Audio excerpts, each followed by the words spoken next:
Alright. Welcome to the T.A.C. show with Dakota Brooks and Claire Ipson. Now, you two are leaders of, leaders of the GSA, right? Yep. Yes, indeed. Now, tell me about the GSA. Well, I'm the vice president, and Dakota here. I'm the president. Yeah. And so basically, the GSA is just a place where we like to get together and try to fix problems that are LGBTQ related around the school and just in our community that we find and that we can talk about. Yeah. And it's kind of just a safe space for everyone to hang out. Yeah, it's basically just our little bubble of the queer community in school. Now, have you seen the GSA grown significantly over these past few years, or what is it like seeing the evolution of the GSA since the early 2020s? I mean, I think I did it my freshman year, but only very later stages. Yeah, because during freshman year we were in school. It was pretty strange. Yeah. I was virtual for 3/4 of the year. And then I remember sophomore year, it was fairly small, but this year most of the population was freshmen. Yeah, so I think sophomore year was mostly seniors, and then of course, as seniors do, they left, and then junior year is pretty this small. was last year. It was pretty small, but it was mostly freshmen. Yeah.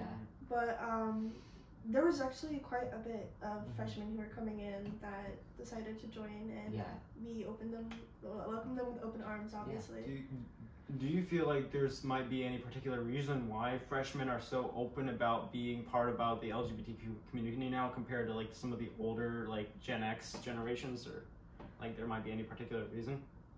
I think just because in our society we have created a more comfortable place for LGBTQ people to live, and it's become more common and accepted to see LGBTQ people, especially freshmen that are coming in, feel like they can be themselves, and the GSA is just a great place to be that.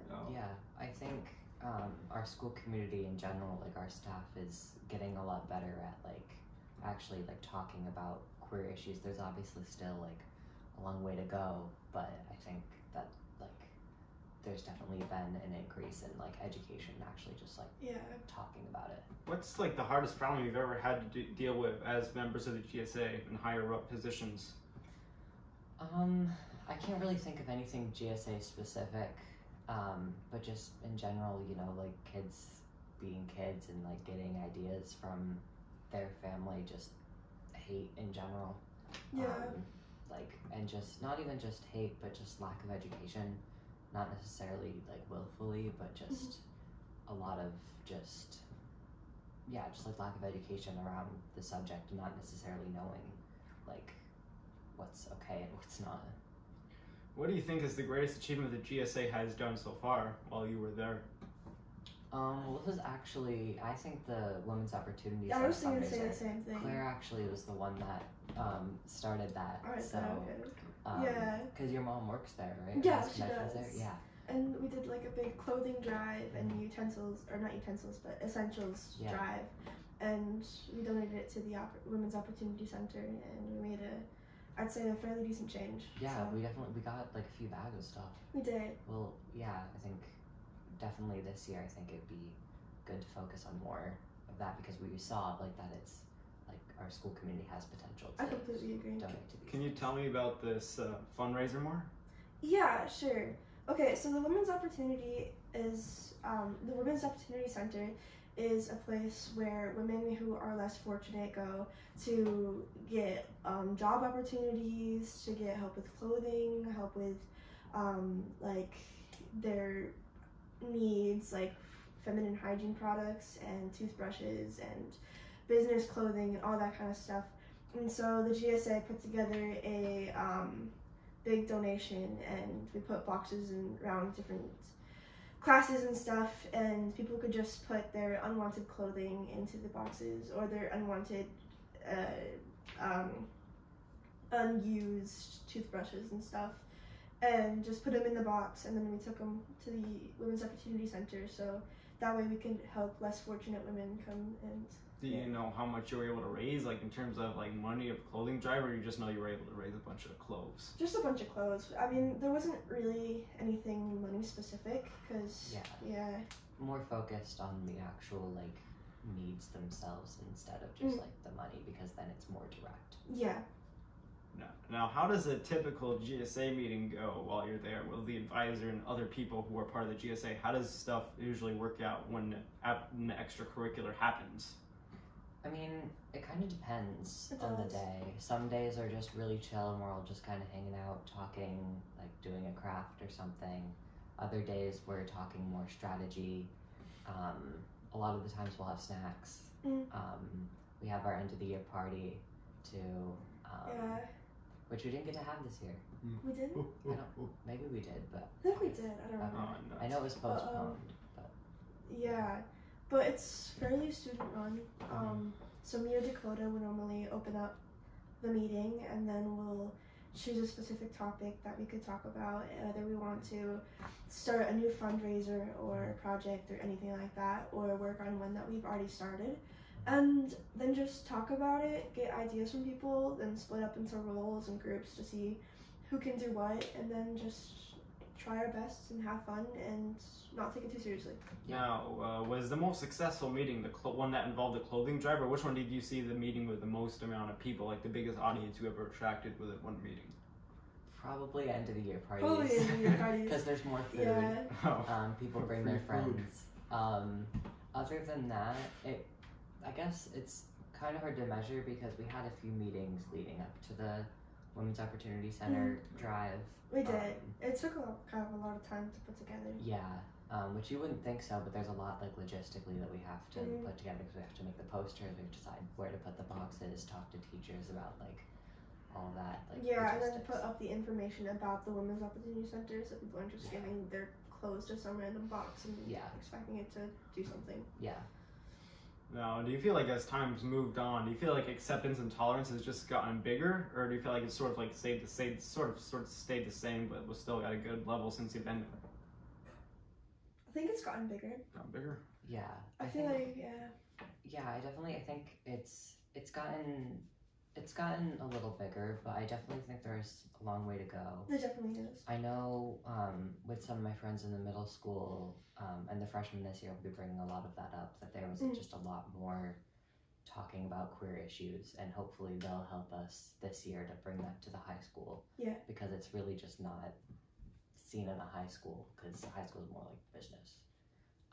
When really, I mean, there's a lot of easy ways that like just talking about queer people can be integrated without having to like make changes in lesson plans, and just I know one thing we were thinking about doing this year that we didn't get the chance to do was having like a board just like educating about queer issues and like having helplines and such, which is kind of a big undertaking because we want to use like a good chunk of it, but we'll definitely be trying to work more on that this year, just education in general.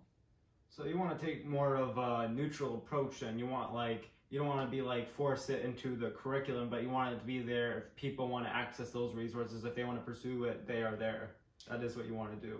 Yeah, I think it's important that we get it into the curriculum, but that takes a lot of time because it has to, that also has to go through the state as well a lot of the time. And if it's smaller, if it's bigger, rather than just a small little like mention. So it's a whole process, but we hope that even though we're seniors this year, that we can pass it on to the underclassmen. Yeah, so we have some really good underclassmen though, so I think that we'll be able to. Yeah. Do you feel like there are any risks right now at LHS if a teacher just casually brings it up? Do you feel like there could potentially be any pushback or backlash if they just casually bring it up within their curriculum without any approval? Dealing with mostly like teenagers, I guess. Yeah. Teenagers, sure. I feel like I love Lansing, but I feel like there's a bit of a population that isn't entirely accepting. Yeah, I mean, it wouldn't be necessarily physically dangerous. But it definitely, it wouldn't be totally like everyone would just be like, oh yeah, this is great. But I think there could also be some parents Oh, for sure. that could call into the school. But I think a lot of our staff is very open. I was about to say, our staff is really great. If we tell the staff beforehand, then they'll be able to like fight for us and be like, look, like we have the right to do this. Yes. If you don't like it, go to Florida. Do you have like do you have any stories where like teachers or staff were able to stand up for you and what you believed in, like when at a time when you were vulnerable at the school? I'd say not like stand up for me, but there has been some great support systems. Yeah. Like there has been times where I've been in the lunchroom for study halls and hearing people talk about things that go against all of my beliefs, and instead of wanting to go and confront them, I just go to Mrs. Hearn's room and the student services and just talk to her about it and get her input, and that has helped me a lot personally. Yeah.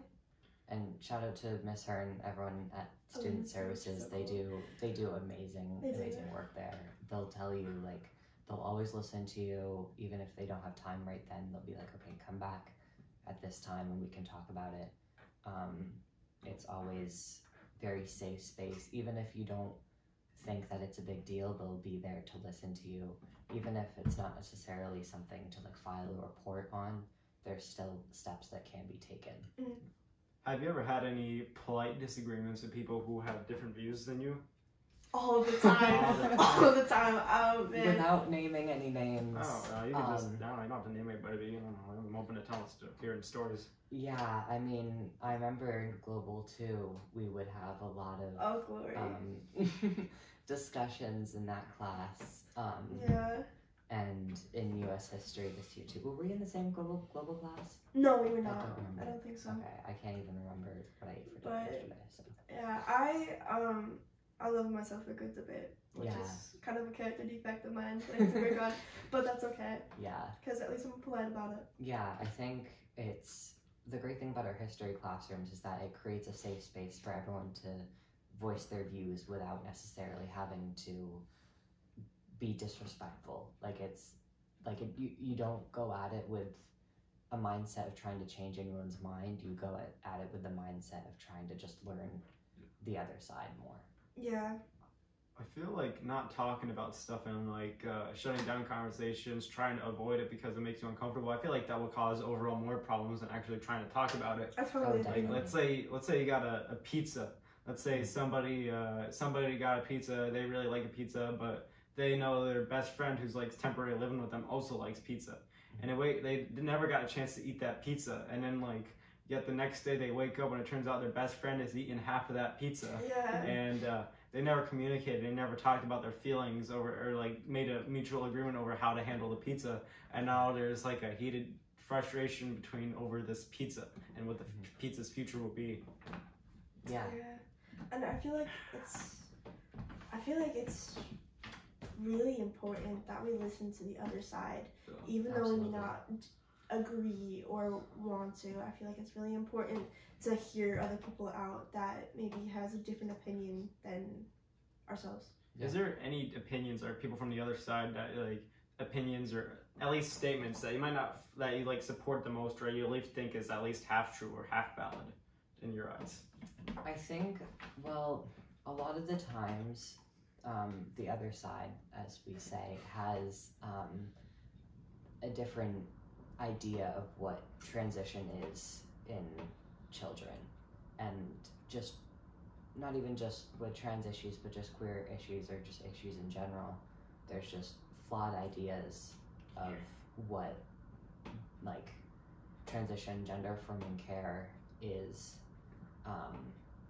and what and how we actually want to educate people. And a lot of the times people don't understand that we're not going to give like life-altering surgeries to 5-year-olds because they wear a dress once. Like, that's not what it is. And I think there just needs to be a lot more education on what gender affirming care in all ages actually is, which most of it, well, all of it really in kids is all reversible.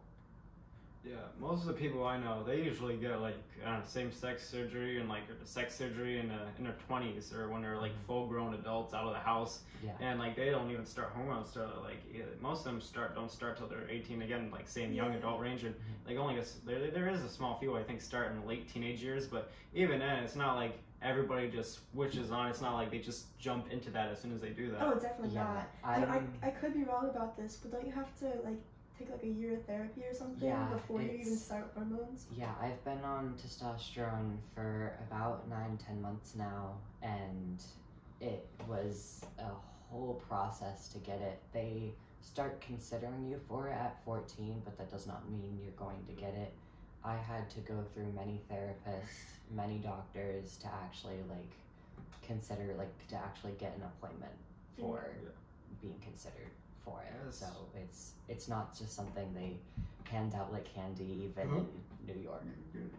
So anyways, what I was gonna say is you are a trans man, correct? Well, I'm non-binary, trans-masculine. Oh. Yeah. So is there much of a difference or like? Well, essentially my gender, it's kind of all over the place. Don't exactly know where it is, but basically there's a whole spectrum, not necessarily linear, but a whole like cyclical spectrum of what gender is, and it's kind of whatever it is to you. There's not really one solid definition that works for everyone, but for me at least, I like to present myself more feminine on the outside while having more masculine features and being internally masculine. At what age did you start feeling more masculine? You went to yourself, I feel like I want to make a change for better. Well, it started actually in about 3rd grade, where I started feeling like I like wearing these girly clothes, but I don't really like being called a girl. And that kind of, like, I started thinking about it, but there wasn't really any resources available to me to question it. So in 4th grade, I started wearing more masculine clothes, but I got, not bullied, but teased a little bit for it, and a lot of kids just didn't understand. I already wasn't really well liked because I was a little talkative, to say the least. But it was around that time when I started to realize something wasn't right. And after I got teased for it, I just kind of shoved it down until about 7th, 8th grade, when there was finally resources to be like, oh, this is what being transgender is. Did the internet ever help you out with your transgender, non-binary journey, using internet resources? Yeah, I mean, there's a lot of YouTubers I was able to watch that talked about their transition and being non-binary and not necessarily being a girl or a boy, and just seeing that, I was like, it felt like a whole new like world was like open to me. I was like, this is it. It felt right finally for once in my life. Yeah, was it hard? Now, was it hard coming out around middle school, high school? Was it a challenge? Yeah. When I came out in middle school, I wasn't really ready, but I didn't quite know that yet until I actually did come out, and I realized I wasn't ready for the backlash that came with it. But in the end, I'm glad I did. But it was definitely hard. I mean, it's gonna be hard whether you're ready or not, but it's definitely, it was a challenge, for sure. Yeah. Did you ever like get dead named at all or get any severe pushback from it initially? Yeah, I mean, a lot of kids at first just didn't understand, which is okay, because like it's new, and I mean, it's not new, but the terminology that we have for it is new in our culture. So there was definitely a lot of pushback, still is, but it's not as severe. But yeah. Yeah. When you do with sports, like, have you ever gotten any criticism from anybody while trying, like, doing sports and identifying the way you identify? Was that ever a challenge? Was that ever, like... A little bit, because everyone's probably heard of the transgender swimming debate talking about trans women in sports, but there was never really talk about how trans masculine people are in swim, and I do swim myself, so it was kind of a struggle for me to figure out what team I should compete on after undergoing hormone therapy, because like if I played on the boys team, I would have to wear a swimsuit that wouldn't cover everything I needed to cover, so I'd have to talk with officials every meet and everything, and eventually after talking with my doctors who knew about other trans kids' experience in swim, particularly trans masculine kids, I was able to decide that I would continue on the girls' team, just because I'm already not like a super like competitive swimmer myself. I mean, I do it because I like the physical activity of it. I don't do it to be an Olympian someday. If I were to do that, then I probably would be on the boys' team. But it's still like there's a lot of imposter syndrome with the whole thing. But in the end, I know I have my teammates' support. Oh, so you were given the offer to join the men's team then? Yeah, I was. And I did decide it would be much more of a hassle, and I didn't think I would really fit in there, so I decided to stay with the girls' team. Now, was going on testosterone, was that scary? Did you ever have the thought that once I do this, there's never truly any going back? Like, did you ever have those type of thoughts? Kind of, but in a more positive way. Like, this is finally gonna be like who I am. I mean, it's kind of scary because like there's needles, and I mean there's other options, but injection was the one my insurance covered, which I was very, very lucky that my insurance was able to cover it. But yeah, it's definitely scary giving yourself an injection. I won't go into the details because but it was a learning curve, but it's since like become routine. So do you feel more comfortable in your own skin now that you have taken testosterone for nearly a year now? Yeah, I'm able to actually look in the mirror and be like, that's me. Like, yeah. That's who I've been waiting to see this whole time. Yes. So have most of the people around you been supportive of this? Yes, been supportive. Like any additional pushback, or just sort of the same? No, nobody. Like what is it like? I mean, there's always some people that are gonna disagree with it at school, but the adults in my life, I've been very, very lucky to have a very supportive team. Even if they didn't always understand, there's always, like, I have support. How do you deal with, like, critics? How is your way of dealing with critics, haters, all those type of people? It's kind of changed over the years as I've grown myself, but a lot of the ways I go about it now is honestly, like, why should I care what they have to think? Because I'm happy. Just because they aren't doesn't mean I shouldn't have to sacrifice my own happiness. Exactly. Yeah. It's not. It's not their life. It's not like you're defining every second of their life. Mm-hmm. Like, yeah. Why should they care? I'm just trying to mind my own business, getting out of high school. Yeah. So you are bisexual, correct? Yes, indeed. How long have you been bisexual for? Since 6th or 7th grade. How did you know deep down that you were bisexual? How did you first discover that?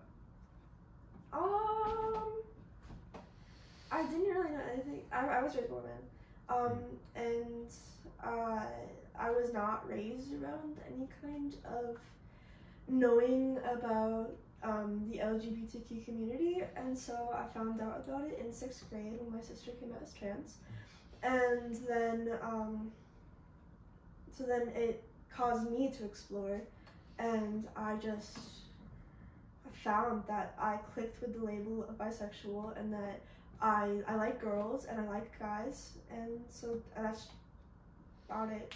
Yeah. Were you always open about it, or did you keep it a secret, or like how did stuff work in the early years? I was always pretty open about it. Not like at school, because I didn't really want people to know, because it's not really their business. Yeah, exactly. But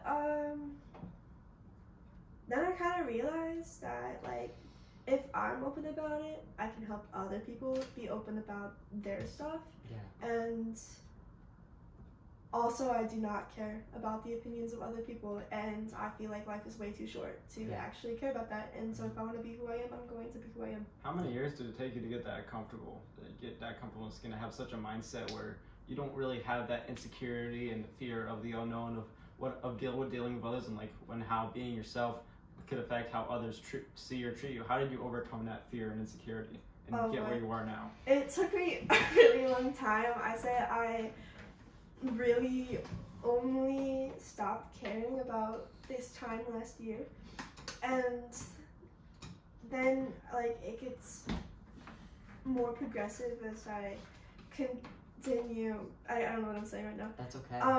But I care less and less what people think, because I realize that it does not matter, and that the only thing that matters is that I'm happy and I'm who I am and I like who I am, and that's all I care about. But it did take me a long time, and I still do care sometimes. Oh. What's the main difference of like dating guys and dating girls from your personal experience? Like, what is something not too many people like know about that you like talking about? I'm not really sure. Oh. I've not been in too many relationships before, and so I think it's just like, to me it's just the same as anyone dating anyone. Like it's just a relationship, and all relationships are different. Now, for a while in TV culture, TV media, the main people of the LGBTQ community mostly portrayed were either gay men or trans women. There were some stereotypes that sadly were on TV for many years where bisexual people really didn't like exist. Many people did not know how to write them or treat them with the respect they truly deserved. What is your opinion? And do you feel like that has gotten any better with the streaming age in the 2020s? Have you seen any accurate representations you feel like is like your experience and you feel like speaking about? I think so. I feel like a lot of bi culture is kind of erased because, not like culture, I guess, but I don't know what I'm saying. Makes sense. Like, if I'm with a guy, people perceive me as straight, but if I'm with a girl, people perceive me as a lesbian, and that's just not how it is, because I like both genders. And I feel like not a lot of people can realize that, but I do think that in the media there are some pretty good representations. One thing I can think of is in Brooklyn Nine-Nine, that one character, I can't remember her name right now. I haven't watched Brooklyn Nine-Nine in years. I watched the Thanksgiving special on New Girl like when I was like 12, 13. Oh, I love New Girl. Yeah, I remember I saw it right down here. It was crazy. That's back when we had the cable down here, and Let's Make a Deal was also airing on at the same time. I remember like it was yesterday. Alright, It's a strong memory. That's how I first discovered Brooklyn Nine-Nine. Yeah, it's a good show. Did you know like the lead in it also voiced Mirabelle and Encanto? I did. That's I don't remember her name, but I can never remember her name. I don't remember anyone's names either. Yeah, I remember seeing like an interview or like an ad or something like with her in it, and I'm like, oh, that's where I know her from. Yeah. Do you feel like trans men get much representation in media these days, or is it still all trans women, all the emphasis on trans women? I think in media it's becoming more of a thing. In the news, not really. I mean, when you see like trans headlines, it's always about trans women. Not always, but in mainstream like media, it's mostly always about trans women because they're most threatening to society, which is totally bullcrap. They're really just, we're all just trying to pee. We're all just trying to mind our own business. Yeah. We should probably expand on the whole we're just trying to pee part. So, if anyone at home doesn't know, there is a lot of anti-trans legislation about what bathrooms trans people can use. And as a non-binary person myself, and there's not a gender-neutral bathroom option, if like I'm at a place for a while and I don't want to wait until I get home, like which bathroom do I go in? So one trick for all the, if there's any trans people watching at home, if you don't know which bathroom to go in, ask someone, like ask a staff member where's the bathroom. And if they direct you to a man or a woman's bathroom, if they'll say, oh, it's this one on the left, and the one on the left is the men's bathroom, then that's, if you want to, basically, well, I should rephrase. I never want to make people uncomfortable because I don't like using I don't think a lot of people like using public bathrooms anyway, because they're just icky. So it's really just a quick in and out, but I want to make sure that people aren't uncomfortable, even though, like, look at me, I'm not really a threat. But I want to do everything I can to make sure people are comfortable in a space where they're vulnerable. So I'll ask people, oh, where's the bathroom? And they direct me to a certain gender bathroom, and I'll go in there. Now, do you believe that there is any extremism within the trans and bisexual communities right now, and how do you identify and how do you deal with that level of extremism? I mean, in any community, really, queer or not, there's always going to be extremism, and there's always, like, I've known trans people that are everywhere on the political spectrum, like, and there's, like, whether it be far left or far right, in the middle, whatever it may be, there's always extremism, and I guess the main one portrayed with the trans community would be reactions to being misgendered. A lot of people, like, screaming and being like, don't call me that. But a lot of that really, that doesn't really happen a lot.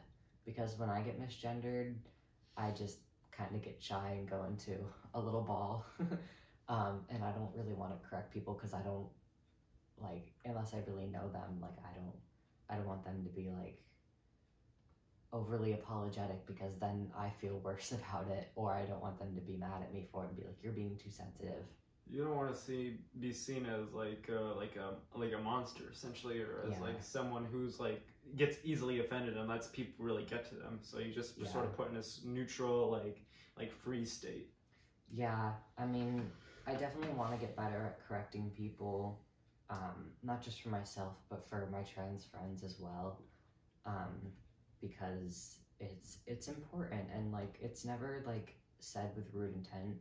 It's always just from an educational, open-minded perspective. Oh, actually, I use he/they pronouns, or oh, actually, she uses she/her pronouns, whatever that may be. Now, being bisexual, how did that conflict with, like, Mormonism, and what was that like dealing with that when you were older? Was that a challenge, like, to deal with these two very different worlds? Well, it was kind of a lot easier for me than it was my sister, because she came out as trans, and it's kind of you have to be a lot more open about it than you do about being bisexual, and so she kind of, like, paved the way for me, made it a lot easier. But I have definitely had family members telling me that that I'm gonna grow out of it and that I'm wrong, and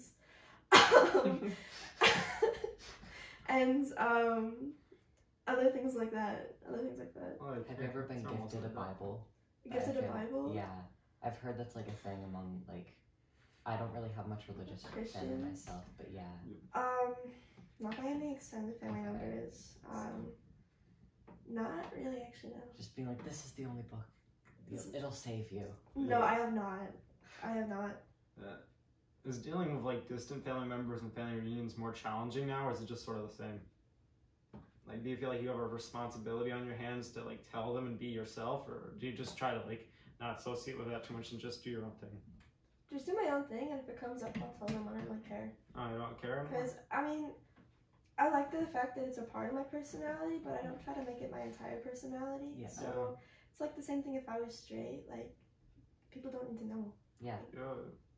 Yeah, I feel like, this just might be just me, but I feel like it's easier to, like, be more discreet about, like, your sexuality than, like, whether or not you're changing, like, genders or, like, your gender, because you can't really, if you want to be a different gender, I feel like it's more harder to difficult. Like, there will always be, like, people who notice and people who ask questions, but that's just my opinion. I could be wrong. For sure. Yeah, it's definitely, I'm also, like, I'm pansexual myself, as well as being trans, and I kind of, the way I dress kind of doesn't necessarily look the normal heterosexual, but yeah, it's definitely, sometimes you can hide it a little bit, but my being queer isn't, like, the being queer part isn't, a lot of people might think it's part of my personality, but really it's the activism part of it that's the big part of my personality, that I'm like, I want to create safe spaces, and by doing that I talk about it a lot. But that's not like, I'm gay, only acknowledge me for being gay, that kind of thing. Yeah. Now, what type of activism do you do? Like, exactly, what form? Well, I mean, I do all sorts. I mean, in school, GSA has been the main thing. Talking, like, in middle school, I met with a lot of teachers, talking about how they can make their curriculums, like, more inclusive. We did the one thing in the GSA where there were some leaders from a nearby church that came in, and we kind of we made these little pamphlets and educated them on the LGBTQ community, and how to make their church a more accepting place, and just spread that knowledge. Did they know much about that in that moment, or did you have to teach them essentially? They did know a little bit about it, but I think they just like wanted insight, and because they were like a different generation, and I guess we just had to, I don't know, because we put a little like vocab terminology, because there's a lot of different words that we use that not a lot of people know about yet, like pansexual, bisexual, trans. Not a lot of people know what those mean. For anyone wondering, pansexual is basically attraction to anyone, regardless of gender. Yeah, Brandon Urie, I think, is that his name? Brandon Urie? Brandon Urie, I think. Yeah, Brandon Urie of Panic at the Disco. Okay. Right when Me came out, when I was at the end of 7th grade, he came out as pansexual. And he embraced it, and he's been doing that. I think he's doing well. I'm not sure. I haven't seen him make any too big hits in 4 years, but I think he's still making money. I think he's still doing well. Panic at the Disco is definitely still. I don't know. I'm not too much of a fan. I just know about the mid 2000s song in High Hopes. That's what I know. That song. That song was everywhere. Yeah, that was Now, being like openly trans, do you feel like it's your responsibility to educate people about being like part of the community and stuff? Like, it's your responsibility. Some people don't like talking about it. Some people, like, they always shut down. They get uncomfortable with questions and people wanting to know more and actually try to understand that. What's your opinion on this? For taking if there's any responsibility, do you feel like there's a responsibility to educate the public and talk things out and create a middle ground? Yeah, I mean, I'm definitely embraced being comfortable talking about it, because it wasn't always that way.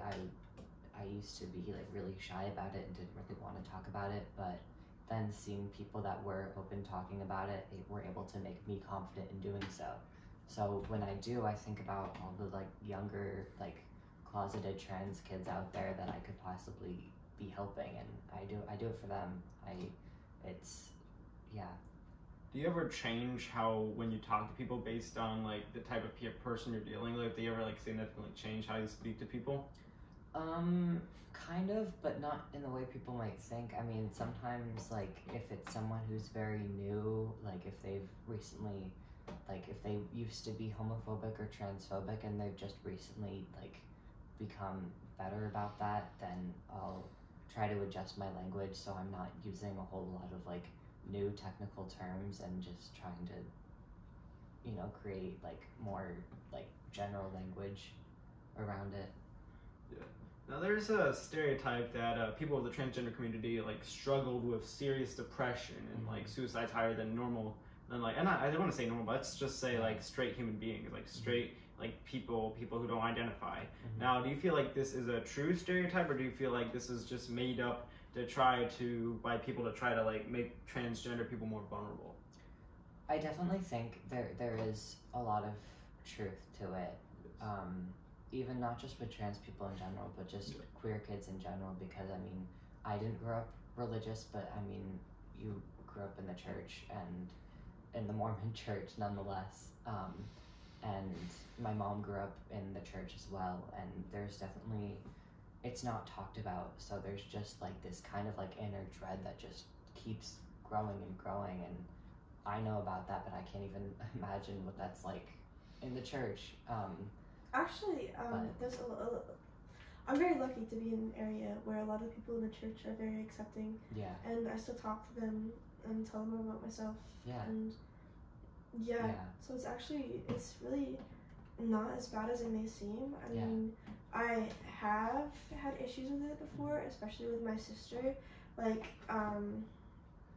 her picture being on the young men's board instead of the young women's board, and just me switching them over, things like that. But I feel like I'm really lucky to be in a place where that is more widely accepted. Yeah, I mean, the suicide rate is just higher amongst queer kids in general, because, and even more now that, like, thankfully us being in New York, there's not a lot of like the anti-trans or anti-queer legislation going around, but in states where it's much more intense, like in the South, it's definitely growing, because a lot of these kids, they can't like find their community, they can't talk about themselves, so it creates like an inner dread and inner depression of like, why am I like this, and all of those thoughts. And I'm open about the fact that I have diagnosed depression. Thankfully I'm medicated. Amen. Real. But I've had diagnosed depression since 8th grade, not just related to queer issues, but just issues in general. But yeah, it's higher just because there's a lot more prejudice we face. But yeah, and if you can't be yourself, like, and be who you want to be, then it kind of like gets to a point where there's a feeling like, what's the point? Exactly. What is the hardest thing you've ever have to overcome in being like trans, non-binary? What is the hardest thing? It could be any time. Thankfully, we're lucky to live in a fairly safe area where like physically things like aren't really a threat, like in like some other countries where you can literally just be killed for being gay, and like those people in some states too. Like Florida. Yeah. They would literally just be put into foster care for being gay. Like, no, how is bad. that okay? But we're very fortunate to live in an area where it's okay. Yeah. What's the hardest thing you've ever had to deal with as like you've ever had to overcome being bisexual? I think the fact that I'm so open about it, and like for Pride Month and stuff, I wear pride dresses. That's like one of my biggest things. A lot of my friends, when it was at BOCES Awards Day, a lot of my friends at BOCES saw it and they're like, she's in Lansing, do you know her? And I'm like, I know, I went up there in a pride dress in front of this fairly conservative school. And I got a lot of dirty looks. A lot of my friends were like, she's so cool. No, I got a lot of dirty looks that day. And I feel like just like kind of trying to deal with the judgment that comes with it and like the shock that I'm not what people expect me to be. I feel like it's kind of hard to deal with sometimes, but I think I've gotten pretty good at just owning it. Like adding on to that, like the hardest thing I've probably personally had to deal with in person is like the passive aggressiveness more of that kind of thing, like a lot of like subtle dead naming and like misgendering, but like very purposefully and pointed. Usually it's easy to tell when someone just doesn't know where they slip up versus when they're like very like pointed on laughing about how I'm trans, which is like not really funny anyway, just because like you're trans, ha ha ha, like where's the joke? Yeah, I believe treating people with honor and respect. I've met so many human beings, far left, far right, whatever, middle, various religions, degrees. I might not always get along with them, but I always try to talk things out with them. I treat them with respect no matter what. As you should, and I feel like everyone should do that, but a lot of people do, and so I really respect that. When I was in my geometry class, it was the end of junior year, it was Pride Month. We had this trans woman, we had this trans man in my class. Now, this trans woman, they never hadn't publicly came out yet. They wanted to wait till they came out to their family about it and wanted to wait till like then they could start hormones. But once they came out to their family about it, they didn't want to like officially change and go out public, do hormones till the next year. Like, and the thing is that, but they still decided to celebrate they were still trans to all their friends. Literally everybody knew. So they wore the pride clothes. They wore a big pride suit and they looked more feminine that day. They wore their hair up. And their friend also, one of their close friends who's also a trans man, wore the rainbow clothes too. And the sad thing is, people were harassing them for looking this way. They were harassing them for wearing these colored clothes. They're like, I know you're secret, man. I know you're gay. What's going on, man? Yeah. He's like, I see what you're trying to do here. Just go and admit it to them. And I was like whispering to them, you think I should tell them? And I was like, they're like, no. And then the teacher broke it up, saying, what are you trying to peer pressure somebody here? This should stop. And it just really makes me sad that people would like go out of their way to do something they don't even really know about, can wrap their heads about. Yeah. I mean, the way I kind of look at it to deal with it myself is like, they have something going on that they haven't been able to unpack within themselves, and it's kind of their unhealthy coping mechanism of just unleashing it onto other people to try to like project their insecurities, whether that be that they're secretly a part of the queer community or not, or just that they're not comfortable within themselves. But yeah, just everyone has their own stuff going on, and like I've been bullied, and thankfully in high school it's been much better, but I was bullied like all through elementary, middle school, and it's always hard. But everyone has their own stuff going on, and even though they might be hurting, it's still never okay to unleash your insecurity onto other people, because in our school there's so many people that you can turn to for help, and even though like I'm not necessarily friends with these people, like I'm always open to talking to people, helping people through their problems, and even though I'm not a professional, we have professionals in our school and student services. Again, shout out to those amazing people. Mrs. Howard and Mrs. Robson, they're really great. Yeah, they're awesome people, and they will always listen to you, and it's always totally confidential, but there's always people you can talk to and start to change your ways. Yeah, and like I'm honestly open to talk to anybody. I don't care if I know you or not. Like if you need help, you can come to me or Dakota or anyone in the GSA who is willing and you're comfortable with. Like, and those conversations will always stay between us. No, like I'm a great secret keeper, and no one knew I was bi for like a million years. Yeah, when I was at the end of my sophomore year, I was bullied horribly. I was bullied horribly for being neurodivergent, for being different, for being a sensitive human being. I didn't know how to deal with people, and I didn't know when it was okay, when was the right time to just walk away. And this behavior, it destroyed me so bad. It brought me so much like pain, bitterness, anger, and sadness that I almost I couldn't like function for weeks on end, and I didn't know what to do with my life.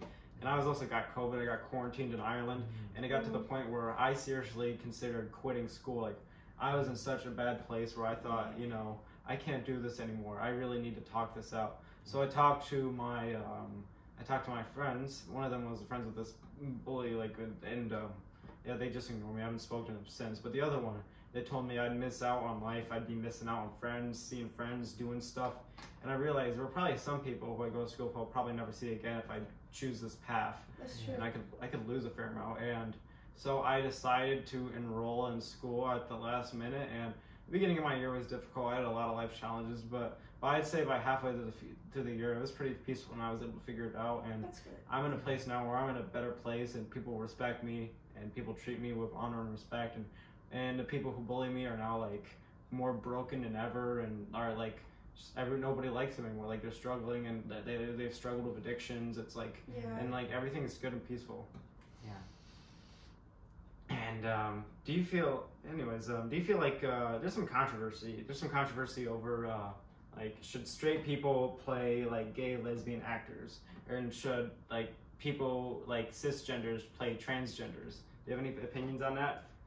I mean, it's a little more complicated, honestly, because like sometimes I definitely think that there should always be queer people considered for queer roles, and they should always have first like priority over those roles. But if they like go through the auditions and they're the people that auditioned but they weren't that great, then then if a straight person comes along and they're able to do the role, like a great example of this is the show Schitt's Creek. The actor that played Patrick is actually heterosexual, and he played I believe a bisexual part, and he did a great job in the role. And I think the key is first considering queer people for the role, but if that's not an option, then going to straight people or cis people and then making sure they have the education and the guidance to be able to play the role to the best of their ability.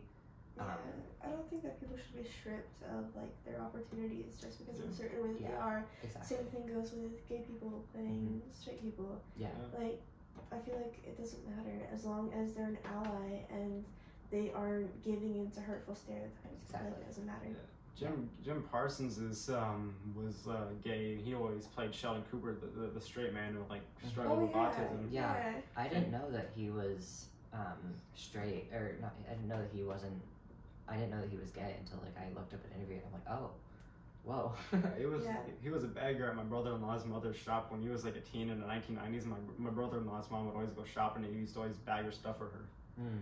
And that's really interesting. And also some actors like Stanley Tucci, he played a lot of gay roles. I honestly thought he was like gay himself before. I actually saw his Wikipedia page and saw he got married twice and had like 5 kids. Oh wow. And do you know about the film Boys Don't Cry? Do you know about that at all? No, I've not heard about it. Oh, it's a film about Brandon Tina, the tragedy of Brandon Tina. And I just wanted to say it's about a story about a trans man, and at the time it was made around 1999, 1998, so the end of the 20th century. And Hilary Swank, I don't know if you know who Hilary Swank is. Yeah, that's that guy. Yeah, she played that role, and that was her first Oscar, and she won it for I think Best Actress. And retroactively now she says like she doesn't think she should play it, but I was wondering what you would think about that now. Like, do you think it doesn't matter since it was over a quarter of a century ago and there wasn't like too much acceptance, too much opportunities, or? I mean, I think, in my opinion, at the time, that's awesome that they even like had a story that wasn't a caricature of a trans person. Obviously, a cis person can't really fully play a trans person because they just haven't had that experience.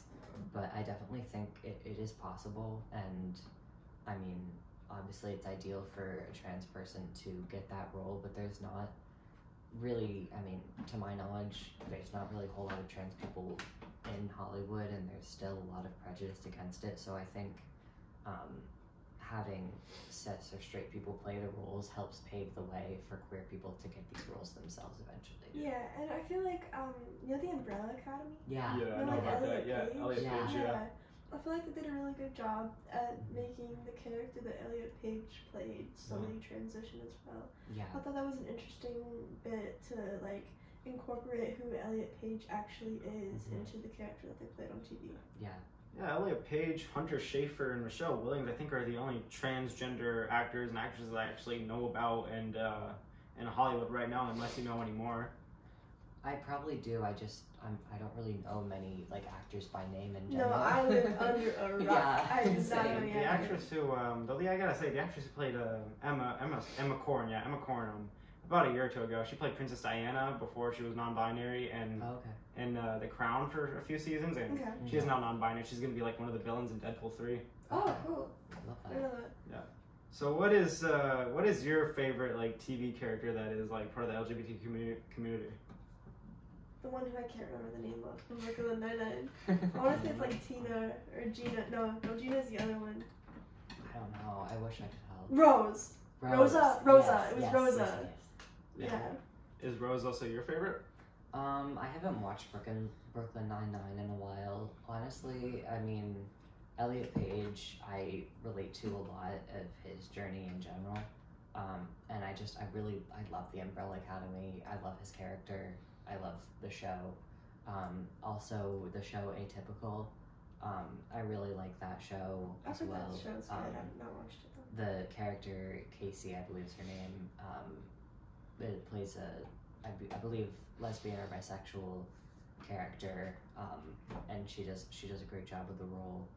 And I love that show as well.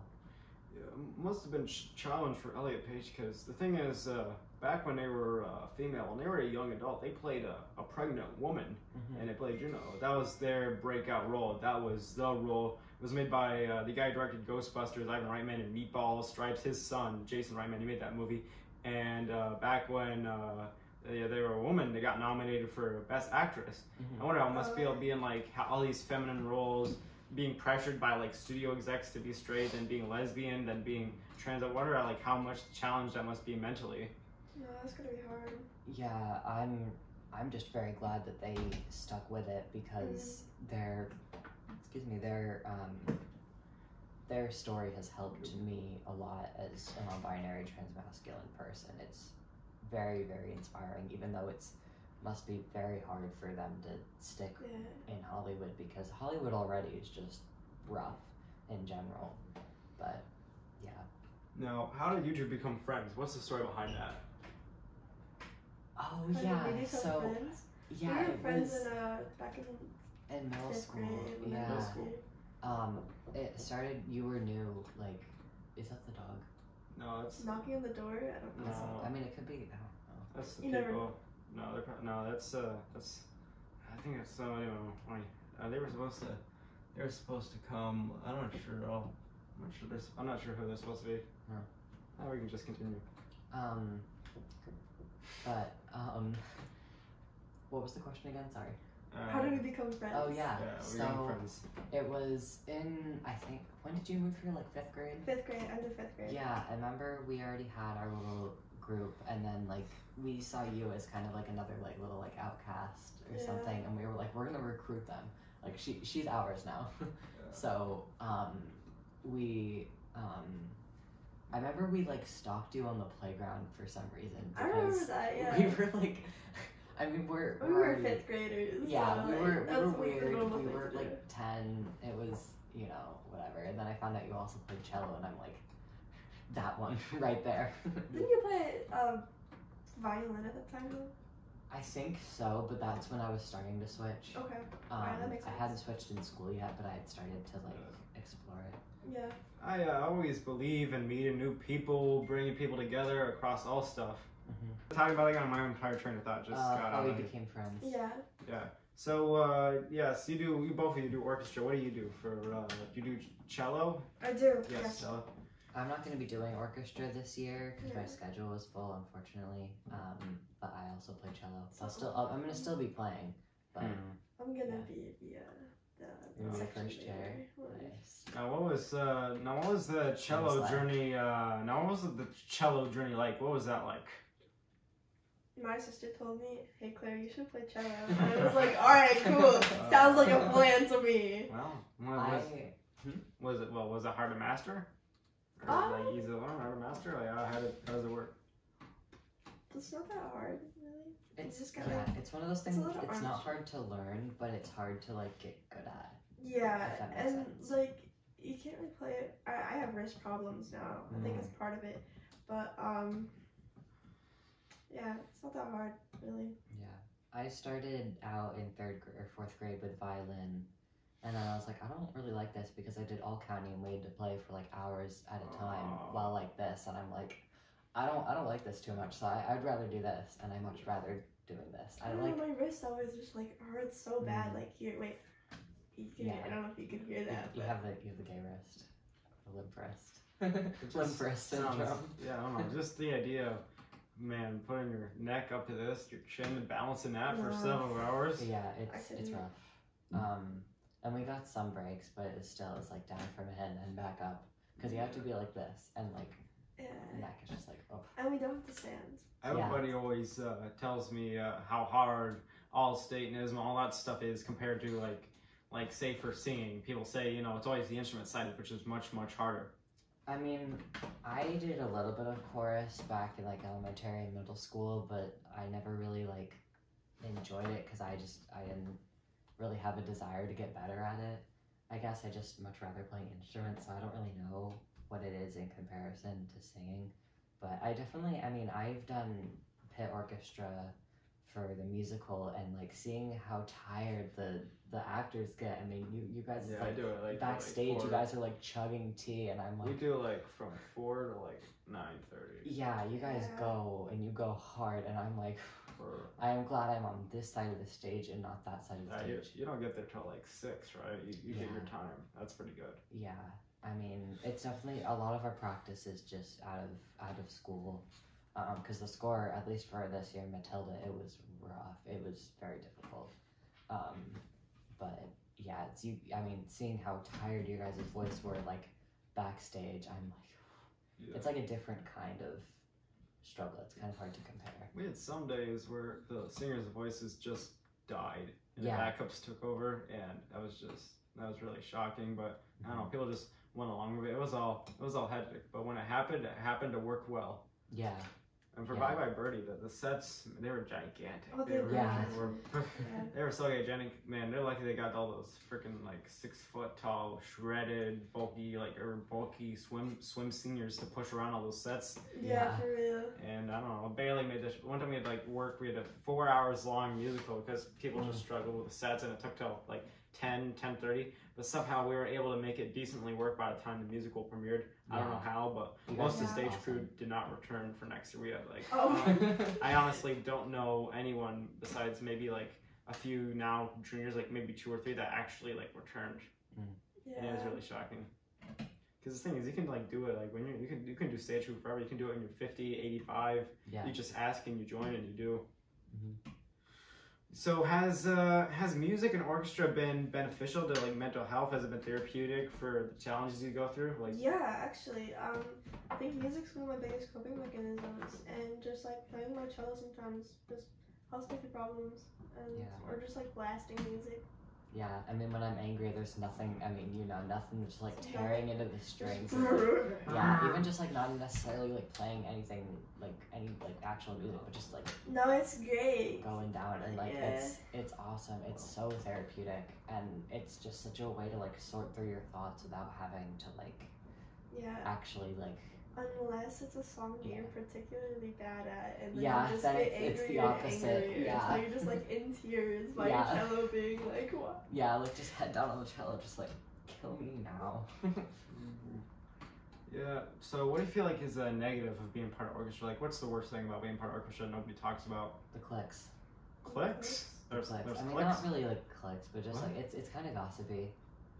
In general, I mean, from what I've seen, I mean, the violins, at least from when I played violin, it was definitely a lot of like, because there's 2 violin sections, and the second violin usually has the harmony, but everyone wants to be first violin because there's the melody. So there's a lot of like gossip there of like, oh, why are you a first and I'm a second? Like that shouldn't be that way, or like, and I remember like in All County too, like in the more like serious orchestras, like it's definitely more of like, why are you higher up than I am? Like it can be a little catty, but it's not really like, you don't really let it get in the way, honestly. It's just kind of like part of it. Is it true that first is like usually for the people who are like the most skilled, the second is like sort of average, and third is for people who like might not be as skilled? We don't have a third violin section, but the first violin section, usually the melodies are much more intricate, so they have to go to like higher positions that like the underclassmen just haven't learned yet.